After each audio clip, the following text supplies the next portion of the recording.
Today I'm going to show you an ankle strapping. Now you may not have this at home. We use this fixable. It protects the skin, so because we're going to cross the tape across the front of Sarah's ankle, this is going to stop it cutting in. If you're just taping for that one game of sport, it wouldn't matter so much, but if you're leaving it on for a couple of days, then you do want to have something to protect the skin. So at the moment you can see Sarah's ankle is very floppy. So most people, when they sprain the ankle, it goes too far this direction. So we want to limit this floppiness and hold her ankle in a stable position, but so she can still go up and down onto her toes. So I'm going to start with a stirrup strap. So now I'm using 38mm rigid tape. This comes in a variety of colours, often skin colour. We're going with white today, and there's also black. So we're putting one stirrup around the front, so you see it doesn't cross her Achilles. So we don't want to cross the Achilles tendon or right around the ankle. Otherwise, when Sarah's running around playing netball, the muscle can pump up and the tape can become too tight and compress the tendon and potentially damage it. So we're wanting to limit this movement. So we're going to start on the inside of Sarah's ankle. I'm going to hold the tape down. I'm going to wrap under her foot.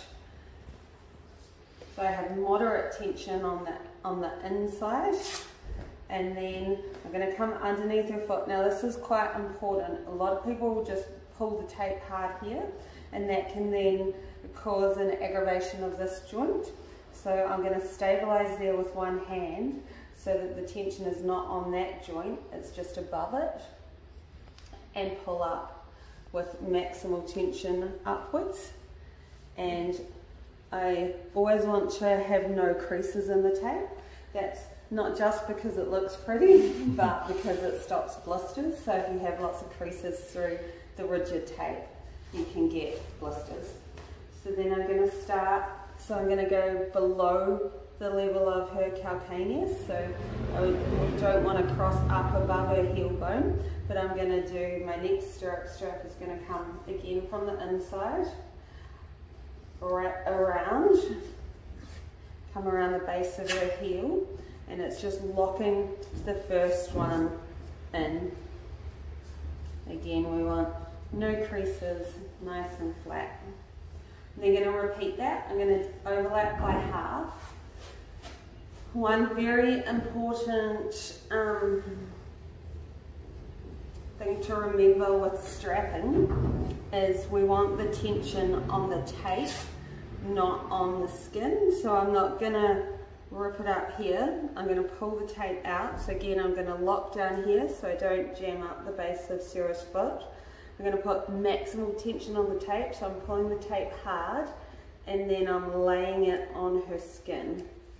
By doing it that way, it stops the tension and friction on the skin, so it makes the tape a whole lot more comfortable. And then I'm going to do one more, again, not crossing the Achilles, around the base of the talus and coming up to below the base of the toe. So you don't want to be crossing over onto the toe joint too far. So this creates a nice rigid base to the strapping, and you can see she's still got a bit of movement around her heel, but it's limited that way, but she should still be able to move her foot up and down. So I'm going to lock that by repeating the stirrup over the top. If Sarah had a bigger ankle, I might need to use 3 strips, but you can see it's fully covering that outside bone or the lateral malleolus of her foot. I'm going to be very loose with this one over the top of these ends. This is just to stop the ends lifting. It has no structural purpose, but sometimes we'll get the person to stand to do this. We just don't want it to be too tight when Sarah does stand up. So if I was not as confident in my strapping or unsure of how tight it was, I'd get Sarah to stand up and test, but just to make sure she can still move her ankle, squat, do everything she needs to do for a sport. but I'm pretty confident that this is not going to be too tight for Sarah, so I'm going to go straight into the ankle lock. So for the ankle lock, we're using kinesio tape. This is a double ankle lock, so you can use kinesio tape or EAB, but you cannot use rigid tape for this. There is an alternative with rigid tape that I might show over the top. So I'm going to start at the back of Sarah's calf. Because this tape is stretchy, I can go all the way around. So I'm going to wrap around her ankle. I'm going to come down on a 45-degree angle and wrap around the back of her heel. So this time I am going just over the base of her Achilles. I'm going to wrap around, maybe come up, around her heel. So I'm locking her heel. I'm going to come under her foot. Again, all the tension is on the tape. Trying to not touch the back or the sticky side of the tape any more than I have to. I come over the top, wrap around, and then back around the other side. And I'll cut this a little bit long, so I'm just going to cut it here, and it comes around the front.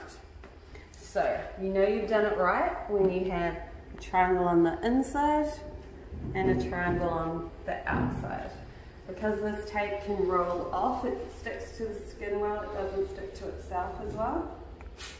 I'm just going to stick it down with a little bit of rigid tape.